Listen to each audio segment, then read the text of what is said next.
Picture this: a quiet Tuesday morning. A neighborhood so calm you could hear birds chirping from 3 houses down. Nothing unusual, nothing out of place. And then, silence. Not the peaceful kind, the wrong kind. The kind that makes your stomach drop before you even know why. Nancy Guthrie was supposed to be home. Her car was in the driveway. Her coffee was still warm on the counter. Her phone was sitting face up on the kitchen table, unlocked, screen still glowing. But Nancy wasn't there. And what investigators would discover over the next 41 minutes, just 41 minutes, would shatter everything they thought they knew about this case, this woman, and the people closest to her. This wasn't some cold case buried in a dusty file somewhere. This was a story that had been hiding in plain sight. The answers were right there the whole time. In a neighbor's doorbell camera, in a phone log, in a single text message that nobody had thought to look for. But here's the thing that still keeps people up at night. Those 41 minutes. There's still a gap, a window of time that nobody has fully explained. A window where something happened, something that changed the entire direction of this investigation. And today, we're going to walk through every single second of it. Stay with me, because this is one of those stories where the deeper you go, the more unbelievable it gets. Nancy Guthrie wasn't famous. She wasn't a celebrity. She wasn't the kind of person who made headlines, at least not by choice. She was a 44-year-old woman living in a mid-sized town in the American Midwest. She had a job she was good at, a small circle of friends she trusted deeply, and a life that, from the outside, looked completely ordinary. That's what made this so hard to understand at first, because ordinary people aren't supposed to vanish into thin air on a random Tuesday morning. Ordinary people aren't supposed to become the center of an investigation that would eventually pull in law enforcement from 3 different counties. Ordinary people aren't supposed to have secrets this heavy, buried underneath the surface of their everyday lives. But Nancy Guthrie wasn't just ordinary.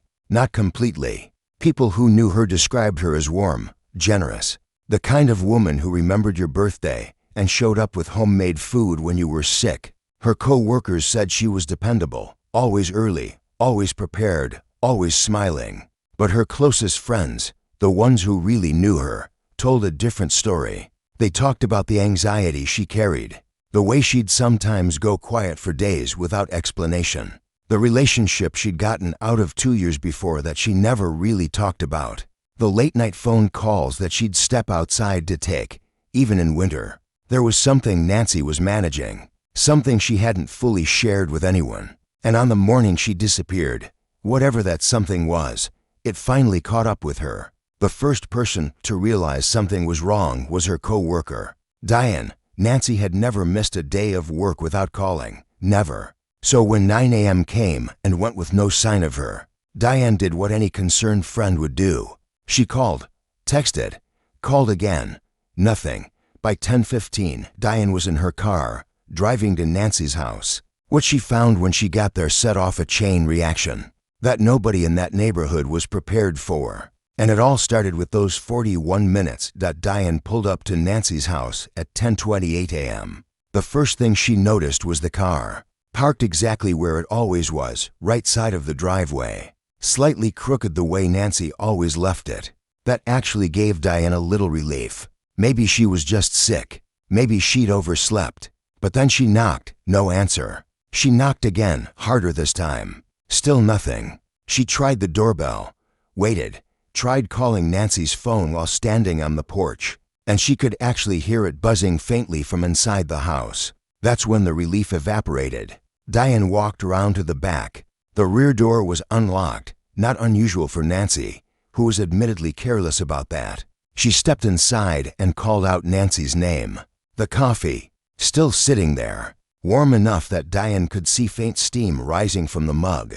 That detail haunted her for years afterward, because it meant Nancy had been there recently, very recently, and she'd left, or been taken, so fast that she hadn't even had time to drink her morning coffee. Diane called 911 at 10:30 for a.m. Now here's where it gets important, because this is where that 41-minute window starts. Police reviewed every available piece of footage they could access from the surrounding area. Doorbell cameras, a traffic camera to blocks north, the security system from a small convenience store on the corner of Nancy Street. They were looking for the moment Nancy left the house, and they found it, sort of. At 9:12 a.m., Nancy appears on a neighbor's doorbell camera, the Hendersons, directly across the street. She walks out of her front door, looks left, then right. She's wearing her jacket. She has her keys in her hand. She walks off camera heading south. That's the last confirmed visual anyone has of Nancy Guthrie. 9 minutes later, at 9:21 a.m., the same camera picks up something else. A dark-colored sedan, moving slowly. Too slowly for normal traffic. It rolls past the Henderson house, pauses near the edge of the frame, and then moves on. And that right there, that 9-minute gap between Nancy walking out and that car rolling past, that's the beginning of the 41 minutes that changed everything. Where did she go in those 9 minutes? Why did she have her keys but leave her phone? And whose car was that? Nobody had answers yet, but they were about to start digging. And what they found would unravel everything. Investigators moved fast on this one, and that mattered. Within hours of Diane's 911 call, detectives had canvassed the entire block. They talked to 11 neighbors. They pulled footage from every camera within a quarter-mile radius. They were building a timeline, minute by minute, second by second, and the timeline kept throwing up red flags. The convenience store camera, the one on the corner, captured something interesting. At 9:17 a.m., a woman matching Nancy's description is seen walking briskly past the storefront. She doesn't stop. She doesn't look at the camera. She's moving with purpose, like she's headed somewhere specific. She's alone. No one following her. No signs of distress. No one grabbing her arm or forcing her anywhere. She's walking on her own, heading east. That changed the early theory, because for the first 2 hours of the investigation, some detectives had been leaning toward a forced abduction, someone grabbing her from near her home. But this footage pushed that aside. Nancy had left voluntarily, at least at first, so the question shifted. Where was she going at 9:17 in the morning? Without her phone? Without telling anyone? Her phone records became critical, and here's where things get genuinely stunning. Because when investigators pulled her call logs, they found something that nobody had expected. At 9:08 a.m., for minutes before she appeared on the Hendersons' camera, Nancy had received a call. Short call, less than a minute. The number was registered to a prepaid phone, untraceable on the surface. But detectives aren't paid to stop at the surface. They dug into that number, and they found that it had made contact with 3 other numbers over the previous 2 weeks. One of those numbers belonged to someone Nancy knew, someone close to her, someone who, when questioned, claimed they hadn't spoken to Nancy in over a month. That was a lie, and it was the kind of lie that, once it unravels, takes everything around it down with it. The investigators now had a direction. They had a thread to pull, but they still didn't know where Nancy was. And every hour that passed made the situation more dangerous. By mid-afternoon, the investigation had a new focal point. The person connected to that prepaid number, we'll call him Mark, because his full identity was protected during parts of the investigation, had a complicated history with Nancy. They hadn't dated, but they'd been close, closer than most people knew. Nancy had helped Mark through a difficult period about 3 years prior, a legal situation that had cost him his job and nearly his family. She'd vouched for him, written a letter on his behalf, stood by him when most people walked away. And then, somewhere along the line, that relationship had shifted, become strained, become something neither of them talked about openly. Former co-workers of Nancy's said she'd mentioned Mark's name once, just once, about 8 months. Before she disappeared, she'd said something vague, something like, "Some people don't know how to let go of what they think they're owed." Nobody pressed her on it. They wished they had. When detectives brought Mark in for questioning, he was cooperative, almost too cooperative. He had an answer for everything, right away, no hesitation, no pausing to think, like he'd rehearsed. He said he hadn't called Nancy that morning. He said the prepaid number wasn't his. He said he'd been home all morning, alone, with no alibi. That last part, no alibi, wasn't what made him suspicious. What made him suspicious was the shoes. When detectives visited his home, they noticed mud on a pair of boots near his front door. Red clay mud, the specific kind of soil found in one particular area near Nancy's neighborhood. A stretch of empty land near the old water treatment facility about a mile east of her house. The same direction Nancy had been walking on that convenience store camera. The same general area where, 3 hours later, searchers would find something that broke everyone's heart. They found her jacket. Nancy's jacket, the one she'd been wearing in the doorbell footage, was discovered at 1:47 p.m. by a volunteer search team, tucked half-hidden under a collapsed section of fencing near the eastern edge of that empty lot.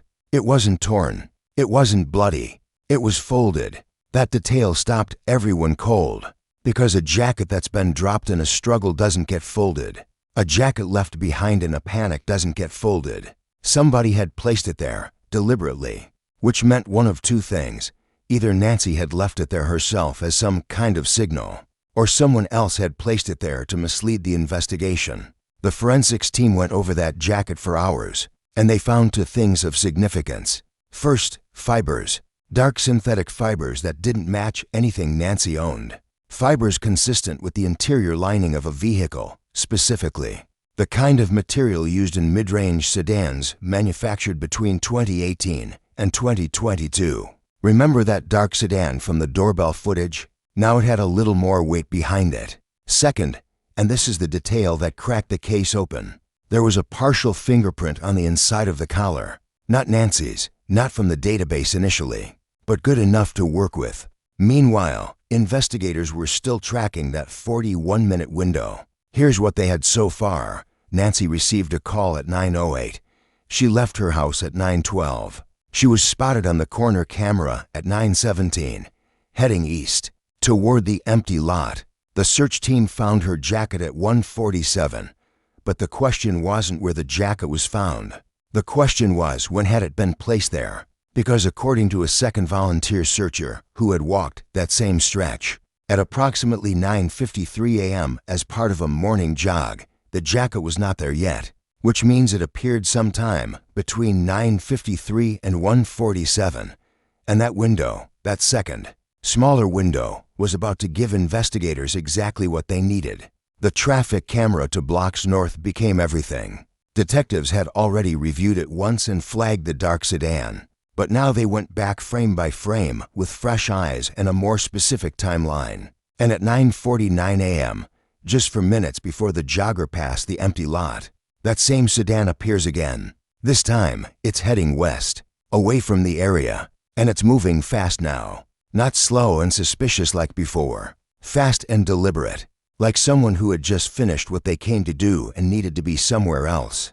The partial plate visible in one frame, just 3 characters, partially obscured, was enough. Investigators cross-referenced it against DMV records, filtered by vehicle make, model year range matching the fiber evidence, and registration within a 40-mile radius. 47 potential matches came back. It took 12 hours to work through them, and at the end of those 12 hours, they had their car, and the car led them to a person. Not Mark.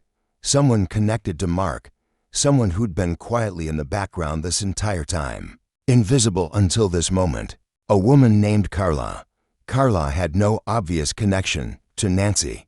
No shared history. No documented contact. No reason to be anywhere near that neighborhood.